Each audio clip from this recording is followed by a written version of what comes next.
All right, it looks like we are live. So, so let's start introducing ourselves. I will let you go first. Just tell us a little bit about who you are. Good evening. I'm Brian. I'm not sure how I got here, much like last time. I wanted to, basically, I'm an engineer. I've had OCD and ADHD all my life, maybe more that we don't know of. We'll find out. I came to an OCD in early March, I believe.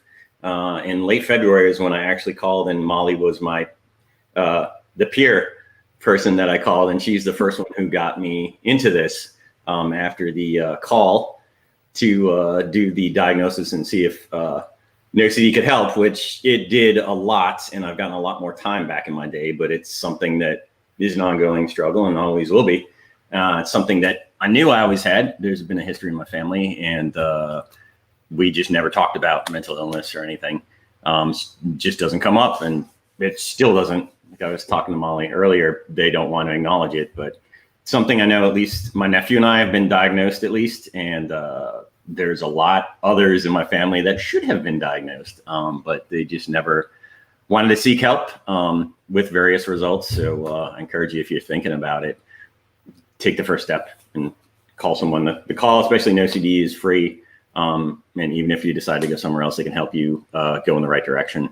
And now over to Mollie, the real host of the show. The co-host. So hi guys. So I am Mollie. I work for an OCD as a peer advisor. So my role is to help get you ready for therapy. So once you are scheduled with a therapist, with your clinician, you will be assigned a peer advisor. I am one of them. And like I said, my role is to answer questions.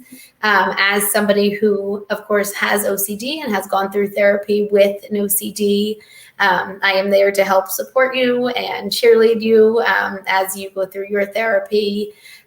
So I am excited to be here. Brian and I did a live like this a couple of weeks ago, and it was really fun for us. And I think we had a lot of participation, a lot of questions. So I am excited. We can just start diving right into them. Do you both consider yourselves to be in remission, and how would you define remission? I just want hope that someday it's not going to be bad anymore and we'll all be happy again. Well, I don't know if I'd say remission. I would say in the maybe maintain phase. Mm-hmm. I know for me personally, I have gotten a lot better as far as not checking. I used to check a lot. I had a bunch of subtypes. I'm mainly just right. I had a little bit of ROCD every once in a while that keeps peeking its head, because when you push one down, it's like whack-a-mole. You push one down, another one will pop right back up. Yeah. There's analogy one. There you go. If you're keeping track at home, that would be one. So I would say that what did it for me is first acknowledging what I had, and the fact that I could see, and I started to notice all of the different compulsions I had without even realizing it. Like the more I talked to the counselor, the more I started to think, oh, I do that. Oh, that makes sense. That's why I do that. And it's when you can recognize it, and then you know how to cope with it, because you're never going to make them fully go away. There's ebbs and flows. It's going to happen. I think it's more when you can manage it to the point that it's not frustrating all the time.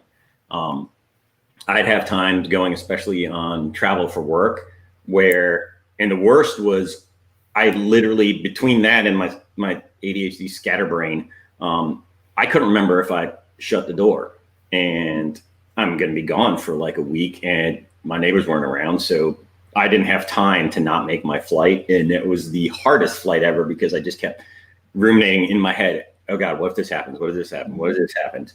Now it's to the point that I will recognize when it's happening. And if I find myself going back in my old ways, I will stop myself and say, dude, what are you doing? Like, knock it off. Like, I will verbally say it out loud. It's other times where I will just sit and even say it out loud, like, just sit with it. So what? So what if you left the light on? Like, who cares? Like, you left the door unlocked. Yeah. Oh, well, You'll be home in a couple hours. It's not a big deal. And that's the dealing with the uncertainty is the hardest part, because OCD wants the black and white. There's no gray, and that's really tough. And even like now, when my anxiety was kicking up because I have a big week at work, and possibly from a copious amount of caffeine, but it was really picking up, and I was starting to reread stuff over and checking emails or slides to make sure I had them right, even though I hadn't changed anything and I knew it. And I had to stop and just walk away and like, no, we're not doing this. Like, I'm not giving in to the bully. We're not going to do it. So I think that level, long story long, I think once you get to the point that you recognize what's happening and you can take steps to mitigate it, or at least do the best you can with it, but you know what's happening.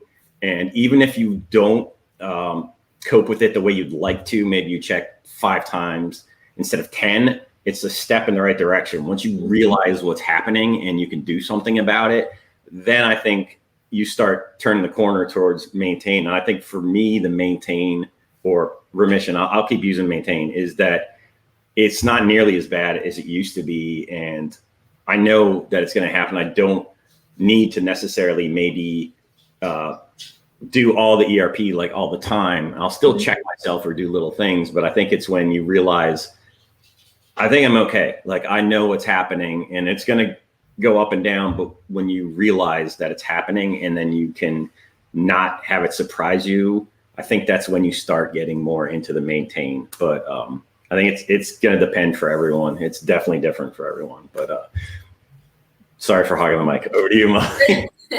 No, I think you said that well. I think it is different for everyone. I don't know how I would necessarily define remission or maintenance, because I think, like you said, you don't really know until you're in it. But I do think it is a lifelong journey. It's not like, when I think of remission, I think of like an illness or some type of sickness that once the cells are gone or once the virus is gone, you're good, you're in the clear. And I don't think that is ever the goal with OCD is to get rid of it necessarily. It is something that's always present. It is chronic. It's not going anywhere. But like you said, awareness, recognizing it, catching yourself, even if you already have engaged in the compulsion, but you caught yourself and you stop then instead of continuing down that rabbit hole, is progress. And I think it's, one of those things, that really cheesy line, progress, not perfection, because we're human, we're going to mess up, we're going to engage in behaviors that we know are not helping us in the long run, because they feel like the right thing to do in the moment. But I think recognizing it and kind of being able to move on from it and through it is what I would say remission or recovery or maintenance.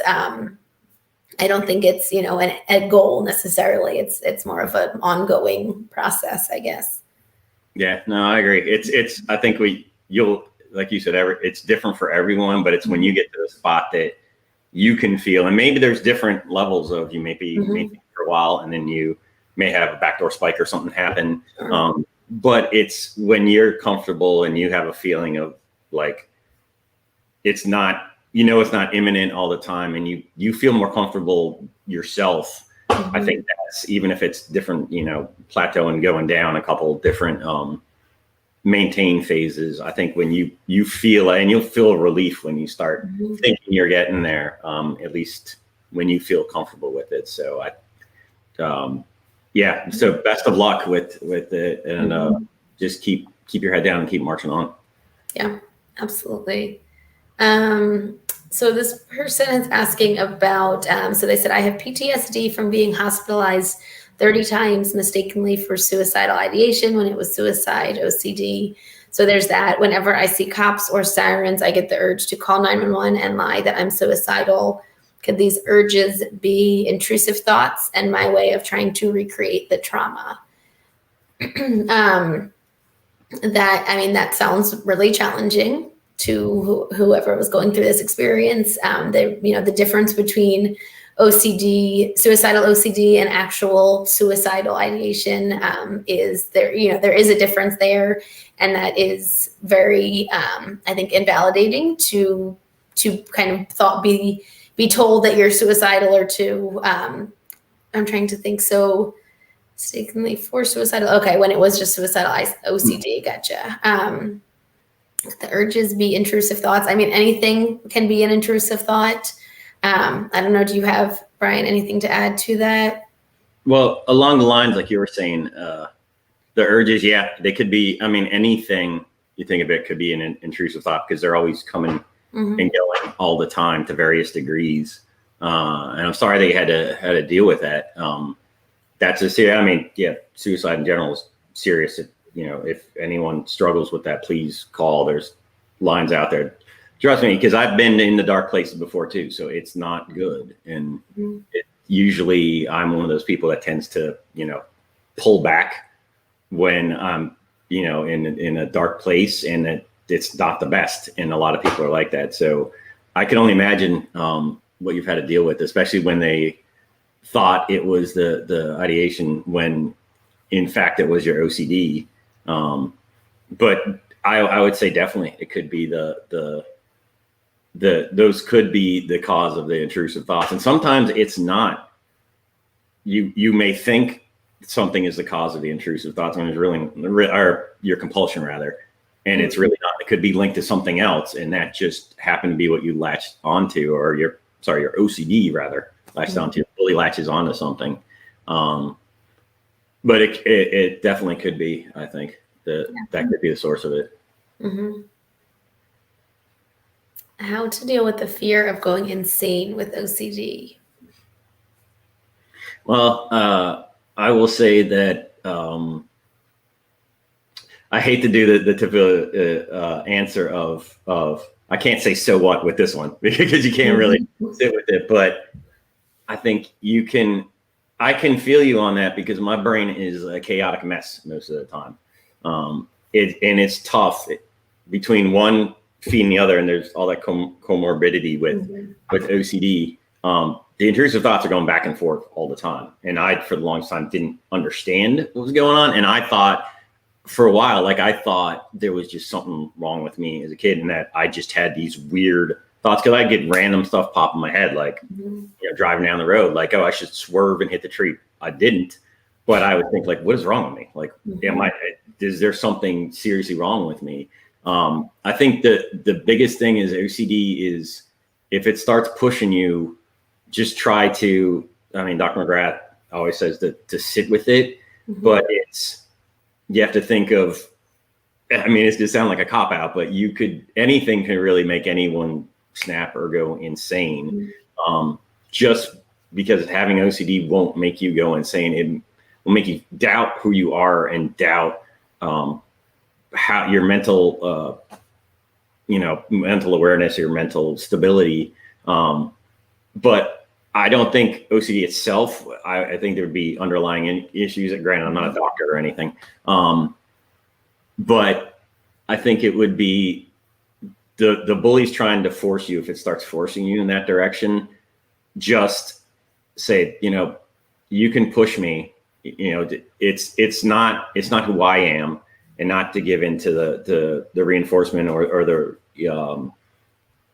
where you're trying to get the reinforcement. Yes, thank you. The reassurance. Yeah, drawing a blank there. But I would say it's easy to say don't give into it, but I don't think you have to worry about that. And if you start worrying about that, you're just feeding it more and more that you're going to keep ruminating about that it may happen. You have to just say, anything could turn the corner for that. That is something. And if it does, then you seek help and talk to someone. That's probably not a good answer, but that's. And I think that living a life by your values is good advice here too, because maybe you are going insane. Maybe tomorrow you will wake up a different person with a brain that is out of control. And we can't know that. We can't know that for ourselves. We can't know that for anybody else.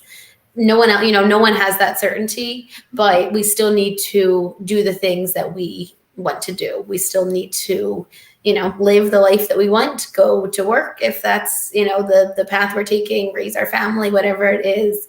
And I think that's a really important one, because you could sit all day in your house, running through the hamster wheel. There's analogy number 2, of what if I'm going insane? What if I am already insane? What if this is a simulation? Whatever.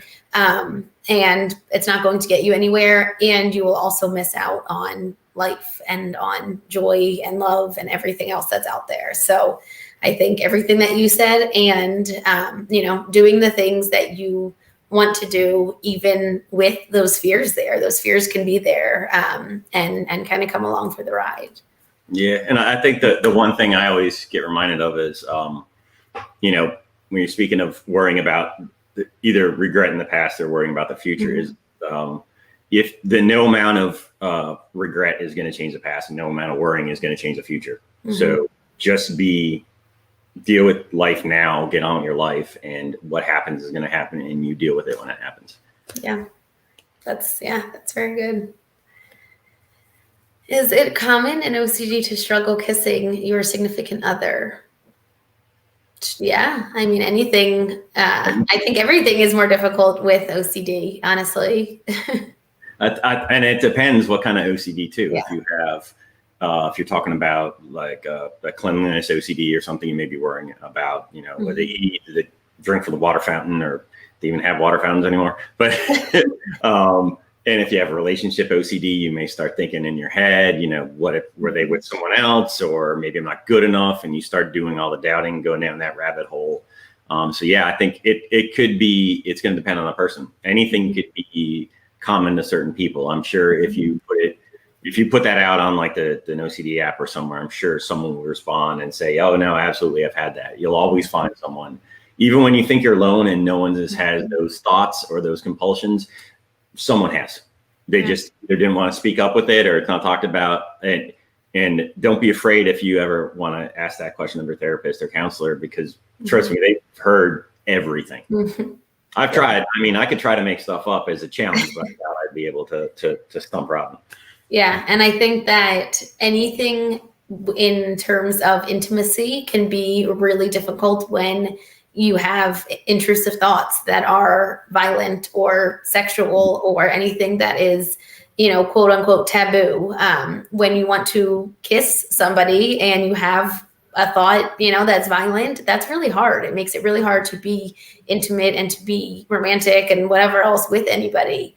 And I think that is a time when being open with what you're experiencing can be helpful. And, just trusting that they're a safe person, that they, care about your well-being, and they care that you're experiencing distress. I think that would be my advice, would be to be open with what you're going through. Yeah, definitely be open and honest, and just let them know. I mean, that's the biggest thing. So then to follow up on that, 'cause kind of what we were just saying, how do you deal with intrusive sexual images about people you care about? It disgusts me and makes me cringe. And sometimes I feel like I have to cancel the thoughts out. Mental compulsions is constant. Where I'm just not sure if there's anything else. Yeah, no, that's what I was wondering. But either way, go ahead. You want to? Well, I was going to say, just remember, their thoughts and images, they're all intrusive. You didn't ask for that to pop in your head. It's like dreams. Dreams could be the most bizarre things you've ever had, and you'll do or want things in your dreams that you didn't want to do. It's just a dream. That's intrusive thoughts are kind of like dreams. When you're awake, your mind is just doing things. There's neurons firing and stuff going on in your head. You don't have control over, especially with OCD. They just pop in all the time, and it's not you. And you may say, like you said, you cringe and you're trying to push them out. The thing is, just let them enter and exit. Like, don't pay any mind. I think that's probably the only advice I can give, which is when they pop in, they're not your thoughts. You didn't, I mean, you know what I mean? They are your thoughts, but it's not like you said, I want to have this thought right now, and it's going to be bizarre and disgust me. No, it just popped in your head. Just let it go out the door, and just don't pay any mind to it. And as weird as it sounds, I mean, if you try to cancel it out, you're kind of feeding it again, and it may pop in again, where if you just ignore it, it may just go away. It should just go away. And if it pops in again, just like, whatever, let it go out. Yep. And that's not me. That's not my thought. That's not what I want. Go away. Yeah, I remember on a podcast I was listening to once, I think we talked about this last time, but they talked about like different bodily functions that your body just does all day. Your heart is beating blood, your liver is doing whatever your liver does, your stomach is digesting food. You don't pay any attention to it. It just happens all day. You're able to breathe without without putting any meaning on it. It has nothing to do with who you are as a person. And thoughts are just like that. They're just something that happens to us. They're not, like you said, they are our thoughts because they're in our brain, but they're not us. They're not who we are, what we value, what we care about. They are just another part of being a human, just like your heart is beating, and to go along with that, they just do their thing. When we start to apply meaning to it, when we start to pay attention to it, when we start to try to cancel it out, that's the problem. That is the dangerous part, is applying the meaning, not the thoughts themselves. It is really hard when they are sexual about somebody you care about or about somebody you don't care about. It is, really, really difficult. There's nothing to say, there's no reason to sugarcoat that. That just is. It's awkward. It's uncomfortable. But it is a part of being a human. It doesn't take away who you are, what you care about. Yeah. I think I like the analogy of, like, no matter how much you think of $1 million and you can smell the money and you can see the money sitting in your room, it doesn't make it any more likely for it to be there. And it's the same thing with these thoughts. You can, have these thoughts. You can vividly see these things happening that you don't want to take part in. And just because the thought exists means, doesn't have any bearing on how likely it is to happen, on how likely you are to act on those thoughts. It's irrelevant in a way. Yeah. I mean, your thoughts don't define you. Your intrusive thoughts, especially, do not shape your life. So it just let them go. Yeah. All right. Whenever I see my name, I'm like, oh, I wonder what this question is. Mollie and Brian, how do you deal with the sensations with resisting the compulsions? It's so intense and feels like I have to do it. Well, I'll say especially now, when you recognize them, the first thing, and then you realize when you don't realize it's a compulsion, it's easy to just give into it because you think it's a habit. There's so many things I thought, well, maybe it's just a habit. And I'm like, no, checking the light switch again after you shut it off, and you said, and you're standing in the dark, like, that's no that's you. It makes you feel better, but the issue is, it's gonna be hard, especially when you start ERP, to not give in. It's that first time, but you got to work at it a little at a time, and you're gonna slip back. I've had times now, even especially anxiety and stuff, will kick it up when you have to like, at first I had to focus on not doing it. Like, I'd catch myself and be like, okay, don't do this, or don't check this again, or don't, whatever it was, don't look back 17 and a half times. Don't check the e-brake. The brake's on, like things like that. The problem is, it's never enough. Every time is one more time. And some days it may take forever. And next thing you know, it's been like a half hour, or it's been whatever. And giving in just makes it, you're just feeding it to do more. And it's going to be hard to not give into it, but just recognize, if you do, it's not going to stop. It's just keep getting worse, because there's never enough times. And you just have to try to break the cycle one little bit at a time. And even if it's just taking one less time, it's a victory. Like, it's going to make you feel really uncomfortable at first. That's going to happen. But it does eventually start getting less and less and less. And to the point that, like, at one point you'll say, I can't believe I used to do that. You'll still go back and do it again, but you'll have to laugh about it, because you're like, why did I even do that? Like, I can't believe I used to do that all the time. And it's just realizing that every time you feed it, it's going to keep going. And it's never, you might still have that urge, but it'll lessen over time when you stop feeding it.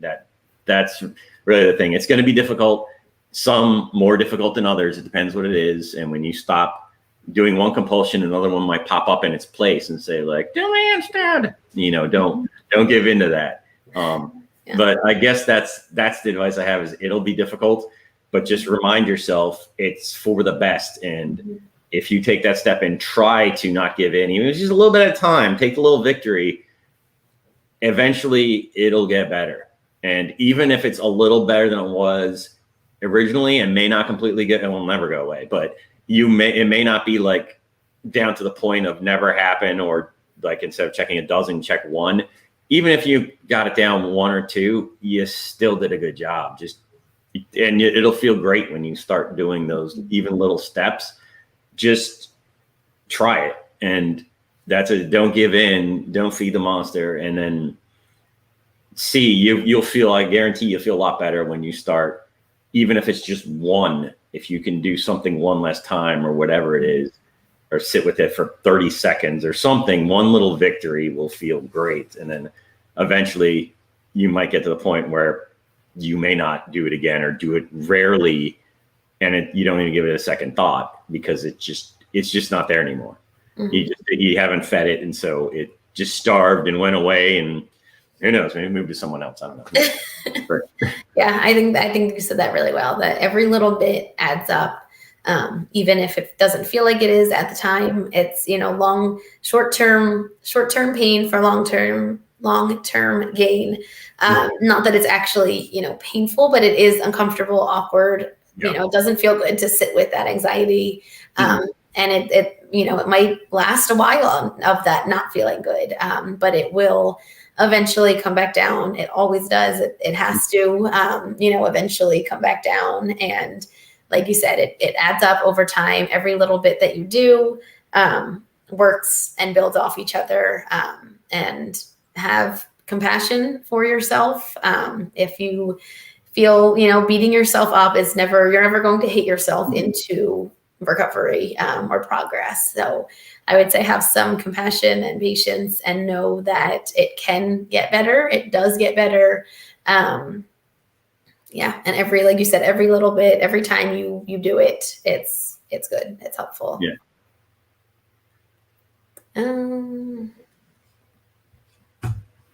Okay. So somebody had asked about depersonalization. And so I'm having an extremely hard time even leaving the house for fear of depersonalization or derealization. Have you experienced that, Brian? I'm going to ask the question because I'll just be honest. I'm not sure exactly what that means. If it's the world isn't real around you, or that you're not feeling like you're a person. So I'll ask as the newbie, I will ask exactly what that entails. And I was hoping that you had a little bit of experience, because I honestly am not sure. I think it is, like you were saying, kind of I've heard people talk about it like kind of in that like zoning out, but you can't kind of bring yourself back to life, I guess, or back to the present. But hopefully somebody can provide us a little bit more insight, because I don't know exactly. So this may be wrong. If it's like along the lines of not feeling real or not being present. I've had times where I've been like desensitized, or I've had like the emotion level hasn't been there, and I've been like detached in the past. It's been a while, but it's because I remember having things where it's just like, well, I guess there is one kind of like that, if this counts. There was a traumatic incident that happened to my daughter when she was a baby. And for the longest time, I couldn't sleep, or like I would just constantly think over and over about that, because the fear in the back of my head was, what if she actually died? And I was like, this wasn't real. This was a dream. And I didn't want to wake up from that. And I was just kind of going along with it. And I would keep having the thoughts over and over. Now that could be something completely different. But that's where like, I didn't think, well, it was real around me.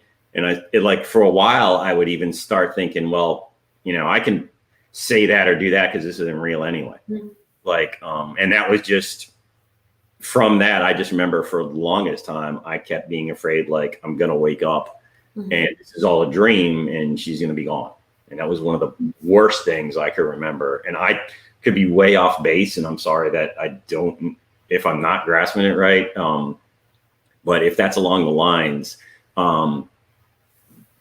that I would say you still have to, like every OCD in general, you have to, as much as you don't want to take the step and go outside, it's one of those things to say, if you go outside and say, so what if this isn't real? Or what if you're not who you are? And you have to kind of just accept that whatever's going to happen. If it's not real and that Mollie and I are just, simulations or something, they could have programmed me a little better. I would say, that one. So version 2.0, I have some requests. Has anything they can put into the matrix for me? So sorry, I probably didn't answer that correctly, and I'm probably way off. But I would say any OCD in general, just try to not go with it, but just try to say, so what if I'm not real? It's not like I'm going to control what happens. If this isn't me, and I go outside and something happens, and the matrix like breaks or something, you just have to kind of go with that uncertainty feeling and just say, so what, I'm going to live my life, and what's going to happen is going to happen, and I deal with it when it happens. That sounds probably like the biggest cop out, but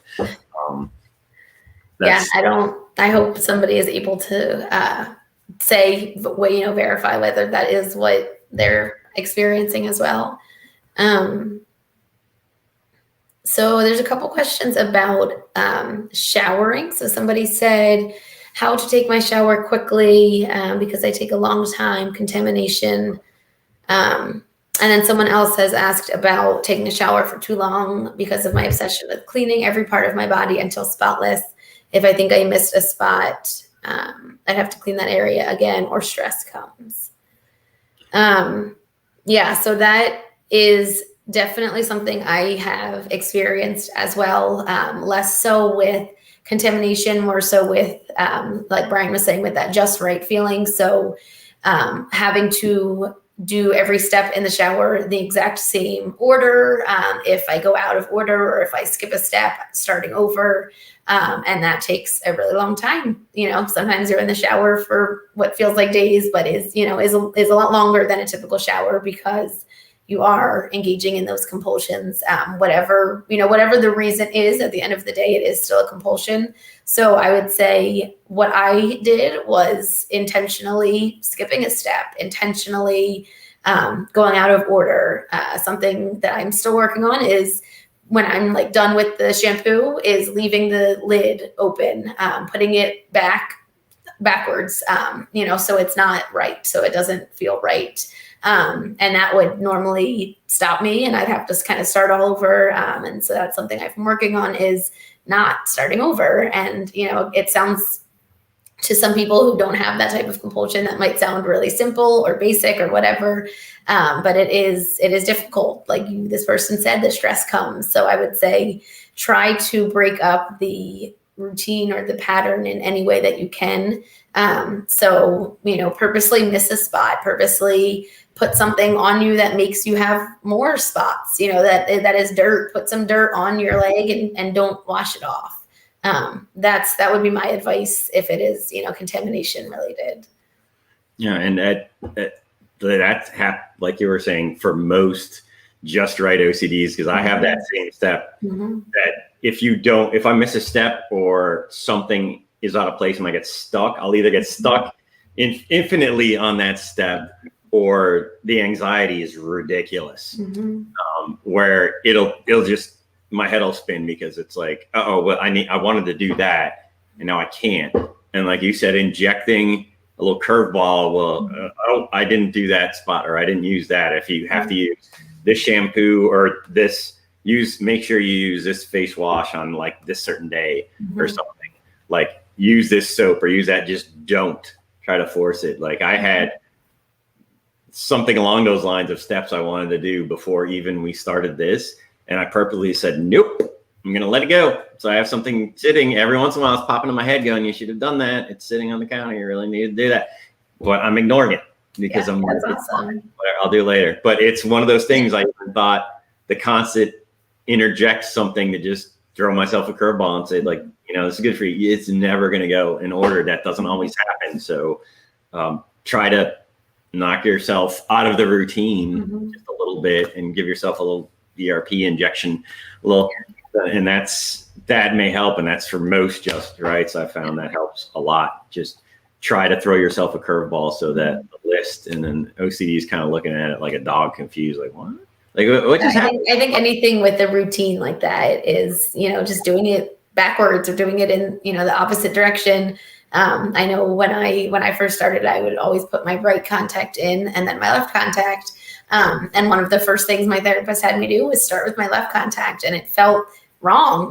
That's not right. That's not how it goes. The right one always has to be first. There's no actual reason for that. That's OCD. It doesn't abide by logic. And like you said, any little bit counts. Every little bit adds up. So break up that routine in any way that you can. If it's like you stop the shower a minute ahead of time from normally or something, that's still a victory. You still made progress, and that's something to be proud of. Absolutely. Yeah.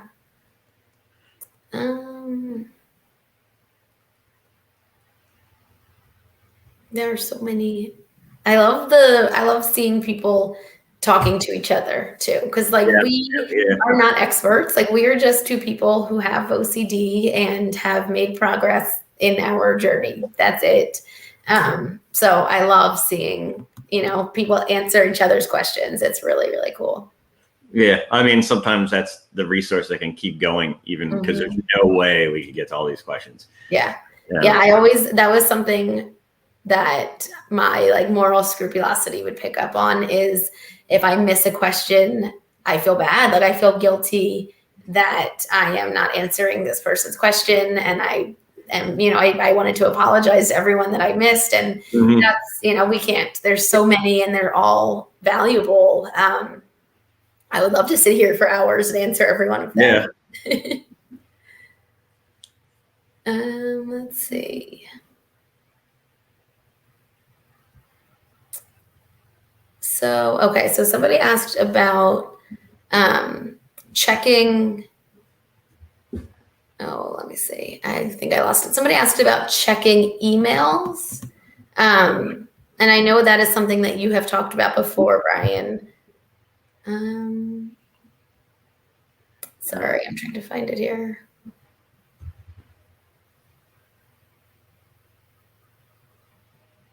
Okay, so somebody asked, skip the email one. I can't seem to find that one. Somebody asked about real event OCD. They said they've made terrible mistakes in the past, and it has I made terrible mistakes in my past. It convinced me that I am the exception. Am I? Maybe. I know that's not the answer you would like to hear, but we can't answer that. You can't answer that. Your OCD wants you to answer that, but probably screaming at you really loud right now.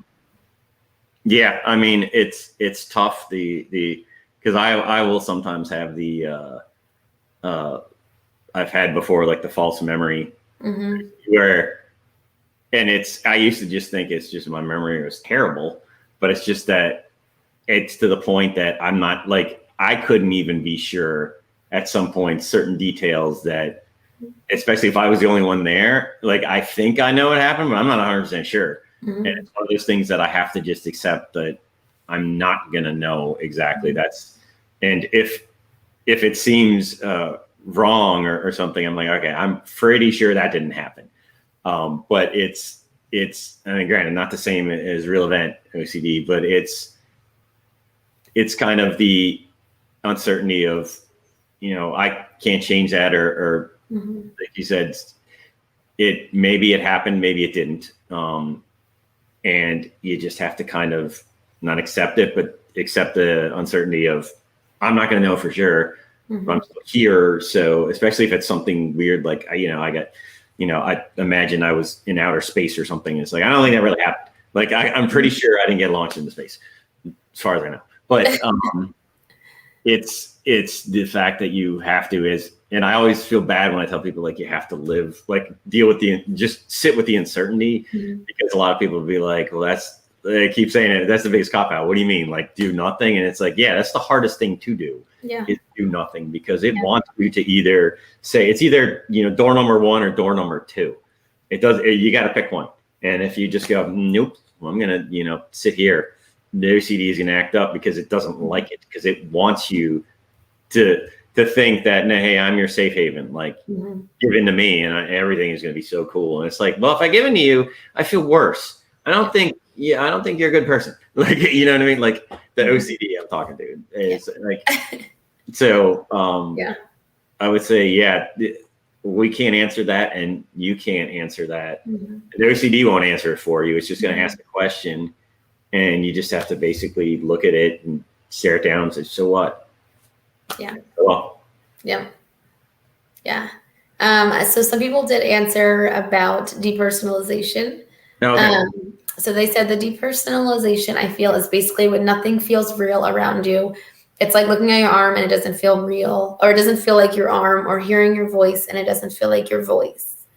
And then somebody else said, I describe depersonalization and derealization as the feeling you get when you stand up too fast and everything feels kind of off, except it doesn't stop. Your brain feels like it's lagging behind too. This was my experience. So that is not something I have experienced long-term that I know of, at least. I mean, like I said, I guess kind of when I thought it was basically I was living in a dream. I kind of had that feeling for a while. Like I said, because I didn't think it was, and I may have like said or done things that I was like, I never really gave into it, but it was the thought of, if it's not real, then what does any of this matter? If it's not real, but it's the fact, and like we said before, you have to move forward, and if that's go outside, and hopefully this is real, I'll say, but we don't know for sure, and you're not going to know for sure. But the only thing you can do is try to live your life and try to keep going on and try to push yourself to go out the door. And if it's not real, then I guess we won't be back next week. But I'd say you have to push yourself, for lack of a better term, to try to. It's going to be uncomfortable if you don't want to leave and go outside because you're afraid that it's not real, or it doesn't feel like it's real, and your mind keeps telling you, stay in here. Realize that by going out and living your life, you're giving it what it doesn't want. Your OCD does not want, and eventually it'll be really uncomfortable at first. I'm sorry you have to have that feeling, and that has to be terrible for you. And I hope you get better, and hopefully you're seeing someone to try to work on it, but take a little step and try to, maybe if you're so afraid of even going outside or going through the door, maybe just open it a little bit and look out, and the world will probably be there. And your OCD will probably kick in saying, well, it's not real out there either. You're just seeing whatever, like this isn't you, that none of this is real out there. And then maybe a little at a time, just keep opening, and eventually you need to just take a step outside the door and find yourself on solid ground. Unless you're on a houseboat, then you'll get wet. But it's take that first step, and it's gonna be hard, but eventually if you keep pushing back at it and said, like, you're not going to control my life, and I'm not going to let you doubt myself and doubt everything, then it will get better. But especially talk to someone could help, and start working on it. I think is just every little bit helps. I mean, that's the bottom line. Yeah, I would agree with all of that. What about the anxiety, lack of sleep, depression? How do you overcome it? You manage it the best you can, is I guess all I could say. I mean, the original reason I started going in OCD was I had anxiety and depression really bad. And I always thought I knew I had these compulsions and they were getting in the way of normal life. So it was making the compulsions made the anxiety worse, which in turn makes the depression worse, which in turn makes the compulsions worse, because you want to get comfortable and then you start getting anxious, and then you'll start getting depressed either by giving in or the fact that you can never give in enough. And what doesn't help me is that, ping pong, it's like a pinball machine in my head all the time anyway. So the intrusive thoughts are going all over the place at light speed, and which leads to more anxiety, depression. You just keep, it's a vicious circle. The one thing I have had, like I said, I am on medication, like a low dose, and whether it's placebo that's helping me or not, it seems like it has helped me try to manage it. But the biggest thing was talking and going to see someone and first realizing what's the cause of because it may be something other underlying that's causing your anxiety or depression. It usually, I mean, I've seen it most of the time. Again, not a doctor, nor have I played one on TV. But if the root cause is in fact, the OCD, I mean, that's pretty common. You're going to have the anxiety and depression because they go hand in hand. Most of the mental disorders will cause something else. But I have noticed that the anxiety will ramp up the OCD. Depression makes it worse as well. But once you start finding the root of your OCD and start doing ERP and start trying to work through it, the anxiety and depression start getting lowered. And as far as the lack of sleep, I know I'm not supposed to be drinking as much caffeine as I do, but as Mollie knows, it's part of my job description. And I love coffee. It's probably not the best for my anxiety. I'm sure it's not, but I've been a professional drinking coffee forever. I mean, I thank my grandmother for that one. She started me off early. But you could cut down on caffeine may help. Thinking about it or ruminating at night is the worst for trying to sleep, because I used to, in order to try to fall asleep from all this stuff in my head, it wouldn't turn off. I would, think about, it's going to sound like something from Fast and Furious. I think about different engines. That was a thing I did, being a gearhead and automotive engineer. That's what I would do to calm myself down, is not think about all the other stuff that's going on or ruminate on it, but think of something I wanted to think and try. It's like counting sheep, but I count pistons and stuff. It's a weird thing. It's the thing I do. If it works. Yeah, it works. So I'd say that to overcome it is to try to get to the root cause of what's causing the anxiety and depression. And that's how you really overcome it or manage it. Once you understand what it is, be it OCD doing it or something else causing it, once you can start working on that to get better at it, once you realize it and you could start chipping away at it and start taking steps to make it better, then it will naturally help anxiety and help you sleep and depression. Because it's once you start working on it and you get a good night of sleep, it'll make it much better. Like, and yeah, they all go hand in hand. So get the root cause first, I'd say. And that's the biggest way to try to manage it. Yeah, I think I agree. Definitely. They feed off of each other. So I think that is pretty common to have all of these or some of these, and, plus others. And I think that having, any amount of, or any, I'm trying to think of how to describe it, anything that kind of impedes your best. So lack of sleep or stress from a job or anything like that will, will make any of these mental illnesses that much worse. So trying to, like you said, trying to limit caffeine, trying to get a good night routine, put down the phone, all of the things that we all do, very well, are things that are not helping us sleep well. And that's something I've definitely, that's also, I think, something that's like an ongoing thing is trying to figure out ways to help yourself sleep better and be more, present when you are trying to sleep and not be focusing on rumination, cycles and just going through that hamster wheel. If it's gears and engines that, if that works, then that sounds like a great idea. That would probably put me to sleep too. So.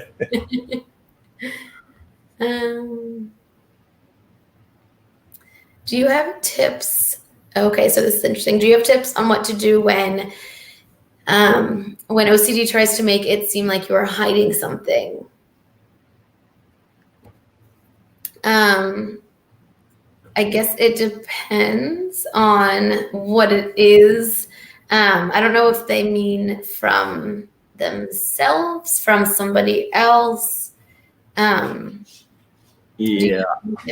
Well, I guess it would be, one thing is, are you hiding something? And if that's something that, if there's a real thing that you're hiding from telling someone something, or if they're trying to say, it makes it seem like you're hiding the fact that you have OCD from someone, that you're hiding something because you suffer from it. I would say it's the same thing is when it tells you that you're hiding something and you're not, but it's going to keep telling you, well, there's something that you're not telling people. Or even if it's that you have OCD and you start thinking, well, I'm hiding that from everyone else and I'm not telling them. Maybe I need to, tell the world, shout it from the mountaintop or whatever. Or you think you're hiding something you're not, like you false memory, for example, like you think you did something, but you didn't. But OCD is saying, man, what if you did? Well, wait a minute. Are you sure? Are you 100% sure? Because I don't think you are. It's the same thing about giving in, especially if you can realize that it's causing it and that you just giving in to thinking about, okay, I am hiding something, or maybe I am. Start when you're doubting that you are hiding something when you're not, or maybe here's something I don't know about, but I have to go find out what it is. It's the whole feeding the monster, making it grow stronger. And it's the same thing we keep saying is you have to try to break the cycle of abuse, for lack of a better term. Don't keep feeding it, which is going to be hard, and just realize, okay, maybe I am hiding something. And especially if you don't know what it's telling you you're hiding, it might be a little easier, because like, if I don't even know what you're telling me, why am I going to listen to you? Like I can't think of anything, especially if you don't know anything off the top of your head. And if it's something that you think, well, maybe this person knows, or maybe I should tell them. If it's something like that there's something and you're not sure if to tell them, you could either tell them, or just, like I said, the biggest thing is just don't accept it. Just say, okay, well, maybe I am hiding something, but you can't tell me what it is, so I'm not listening to you. Yeah. And I think what this makes me think of is that OCD is called the doubting disorder, and whatever it is, it's going to be different for each person, but it will have you doubting anything and everything. Like somebody was saying earlier, that they doubted that they're even real, that they're even a person. It will, even in your heart of hearts, that you're not hiding something. It's going to try to convince you that you are. I've heard people compare OCD to like a toddler, because they are just kind of annoying sometimes. They keep asking you, well, why? Well, why? Or, why not? Whatever it is. And I think that is not that I would ever recommend this for a child, but ignore it. Let it keep asking you without answering it. If you are hiding something, maybe you are, and you don't know, no matter how much you ruminate your way through it, you aren't going to be able to answer that. So unlike a child, just let it keep asking you, let it keep nagging at you. And like Brian was saying earlier, don't do anything, which is really, really difficult. It sounds like it should be so easy, but it's not. To not, engage in it is really challenging, but it is kind of the goal, I think. Yeah, it's like letting the baby cry through the night so it sleeps, till they finally sleep. Because if you keep going in every time, or like Boy Who Cried Wolf type thing, it's going to keep pestering you, and the more you give in, it's going to think, okay, well, I got you, so I'm going to keep doing it over and over and over and over again. If you ignore it, it will get bored and eventually just leave and go, hopefully not bother you much at all, or like I said, if just go somewhere, maybe it goes to someone else. I don't know where it goes, but So they asked about, I have a fear of schizophrenia. I'm very sensitive to noises and always have to confirm the sound or cover my ears to make sure what I'm hearing is real. Any advice? Well, it's the one, if you have it, you may or may not have it. We don't know. And if you don't know, it's other than talking to someone or talking to a therapist or counselor, getting a diagnosis. I mean, that's really the only way you find out, and then attacking the problem. If you do have it, otherwise, if OCD is going to keep saying, is it real? Are you sure it's real? You're going to I'm sure it keeps making you check, because you're like, well, maybe that wasn't real. Well, maybe I need to check it again. Or the next time you hear a noise, then I know it was real because I watched myself drop the bell or something. So I know it made that noise, but OCD will make you say, are you sure? Maybe it was something else. Like maybe that wasn't real. Maybe the bell wasn't real. It's the try not to, like we said, try not to give in, not just try not to give into it. Just don't do anything. Just like hands off, say, if there's a noise, don't check it. If it maybe it was real, maybe it wasn't, but every time you check it, then it'll have you check again, maybe check a couple more times or check something else. But maybe it's real, maybe it wasn't. Just the more you don't give into it and the less you check, the more it will start dwindling down, because it realizes it doesn't have you anymore. And that's what I would say is just don't not only don't check it, don't even think that there was a noise. There's a noise, like maybe there was, maybe there wasn't. Maybe I heard something. We've all heard things that we thought were something else, or you thought you heard a noise. It happens all the time, but just don't even like turn your head to look at it, unless it's like a fire alarm or something. And you should probably definitely check that. But I would say don't acknowledge it, and it may be really, really hard, and you'll know it's working when you get really uncomfortable, because it'll start ratcheting up really quick. And that's how you know you're actually, all right, this is the root of it, because now it's making me feel uncomfortable. So, okay, I must be onto something here. And then eventually it starts getting less and less and less. But I'd say definitely go, and if you're especially worried that you have it, then just go try to talk to someone, or go try to get a diagnosis. I mean, especially these days, you can get a diagnosis from anywhere. I mean, you could be in your bedroom and do it over the phone. Like you have more access than we've ever had before. And a lot of them are just a free consult. And yeah, there'll be some places that may try to hook you in, but a lot of places, I mean, they're doctors and the people are trying to help.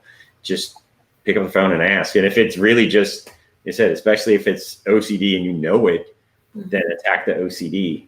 And that'll make your fear lessen, because you're getting at the root of the problem. Yeah. And like we say every time, ERP. If it is OCD, then exposure and response prevention for any theme, even the really scary ones, even the ones that make you feel like you are going crazy. That is the way to get through them. If it is OCD, which of course we cannot, determine whether it is or not, but. Yeah, that's the one thing for sure. If it's OCD, ERP is the way to attack it. No matter what it is, what way, shape, or form, that is how you make headway with it. Yeah. Is anger common with OCD? I find myself getting easily frustrated and letting it out on others around me. Yeah, it can be. Again, without providing reassurance. Yeah, it absolutely can be. Any emotion that somebody is experiencing can be a part of the OCD for sure. I think that anger sometimes gets, people think we shouldn't be angry, but it's normal and natural to be angry. It is how we express that anger that can cause problems. But feeling anger and taking it out on people is part of being a human sometimes. I think it's, recognizing that it's not the other people's fault, that it is you. It's kind of your internalization being, pushed onto other people is when it can become a problem. But yeah, I definitely think it could be common. Yeah, no, I definitely think so. I know one of the things OCD is frustrating to begin with. Mm-hmm. So between the anxiety and the frustration of you constantly giving in, or just the intrusive thoughts trying to turn up louder and take over and make you do certain things, whether you may realize I know I don't have to do this, but it's making me do this because I'll just feel better if I do it one more time. Like, it'll go away for now. I think it's definitely the frustration will happen with OCD. You'll get frustrated at yourself, or you'll get frustrated at the OCD for, why can't I control this? And it may be something else too. That's one of the things I have with the fun of ADHD and OCD is ADHD is hard keeping emotions in check. You tend to just impulsively do everything.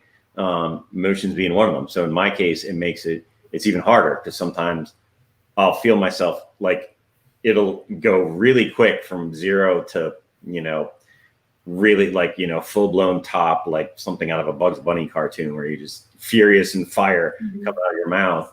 And it's hard because it's that extra frustration. But I think the main thing is just realize, one, if you feel it inside, it's an emotion. It's going to happen. Mm-hmm.